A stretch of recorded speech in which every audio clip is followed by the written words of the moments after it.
प्रदेशाध्यक्ष चंद्रशेखर बावनकुळे यांच्या उपस्थितीत भाजपमध्ये शनिवारी जम्बो प्रवेश सोहळा रंगला। उबाटासह मनसे, राष्ट्रवादी आणि बसपालाही भाजपनं दणका दिला असून स्थायी समितीचे माजी सभापती शिवाजी चुंबळे, माजी नगरसेविका कल्पना चुंबळे, रत्नमाला राणे, हेमलता कांडेकर, सविता शिंदे, सविता करण-गायकर, माजी महापौर दशरथ पाटील यांचे चिरंजीव प्रेम पाटील तसेच 63 सरपंचांसह विविध पक्षातील 450 पदाधिकाऱ्यांनी भाजपमध्ये प्रवेश केल्यानं विरोधकांना धडकी भरली आहे।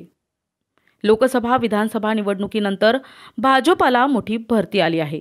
महापालिका, जिल्हा परिषद आणि पंचायत समितींच्या आगामी निवडणुकांच्या पार्श्वभूमीवर भाजपमध्ये अन्य पक्षांमधून प्रवेश करणाऱ्यांची अक्षरशः रीघ लागली आहे।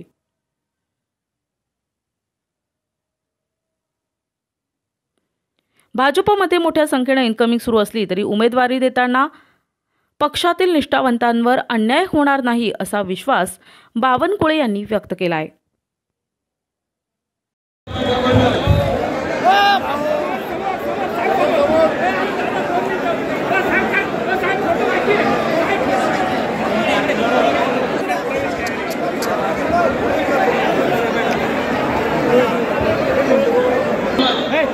डॉक्टर पूनमताई महादेवी कार्यकर्त्या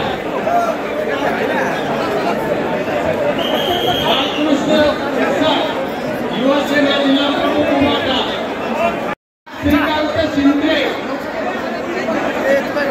मिलनलाल शिक्षण संस्थेचे संचालक मनसे जिल्हा उपाध्यक्ष सुरेश घुगे,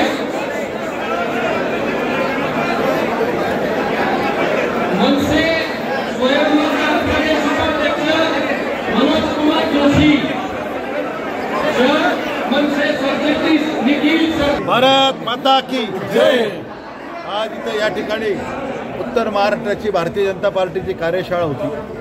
संघटन पर्वानिमित्त या प्रित्यर्थ आदरणीय बावनकुळे साहेब, रवींद्र चव्हाण साहेब, गिरीशभाऊ महाजन आणि विखे पाटील साहेब यांचं आज इथे संमेलन झालं। या संमेलनामध्ये आज सातपूर आणि सिडको नाशिक पश्चिम मतदारसंघातील अनेक कार्यकर्त्यांनी, नगरसेवकांनी भारतीय जनता पार्टीत प्रवेश केला। मी आमदार सीमाताई हिरे आणि भारतीय जनता पार्टीच्या वतीने या सर्वांचं मी सहर्ष स्वागत करतो आणि देशात नरेंद्र, राज्यात देवेंद्र आणि महापालिकेवर भाजप ही त्रिसूत्री आता अवलंबणार आहे आणि भारतीय जनता पार्टीची सत्ता ही नाशिक महानगरपालिकेवर या काळ्या दगडावरची रेघ आहे।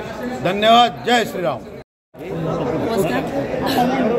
आज मी भाजप पक्षामध्ये सीमाताई हिरे, महेशभाऊ हिरे, बावनकुळे साहेब, गिरीशभाऊ महाजन यांच्या माध्यमातून आज मी भाजप पक्षामध्ये प्रवेश केला आहे आणि पक्षामध्ये प्रवेश करत असताना पक्षाची जी विचारधारणा आहे ती मला पसंत पडली आणि मी या पक्षामध्ये प्रवेश केला आणि त्या महापालिकेमध्ये जे कामाची जी आवड आहे, लोकसेवेची आवड आहे, मला जनतेची सेवा करण्याची आवड आहे, ती जनतेचे प्रश्न सोडवण्याची मला इच्छा झाली आणि म्हणून मी महापालिकेमध्ये लढवणार आहे आणि या माध्यमातून मी महापालिकेमध्ये चांगले प्रश्न मार्गी लावणार आहे आणि बावनकुळे साहेबांनी जे आज जे विचारधारणा दिली ती 100% पार पाडू। कारण ज्या पद्धतीने सांगितलं की जसे तुम्ही सभासद कराल त्याला आम्ही कटिबद्ध राहू। या ठिकाणी मला बोलण्यासाठी धन्यवाद।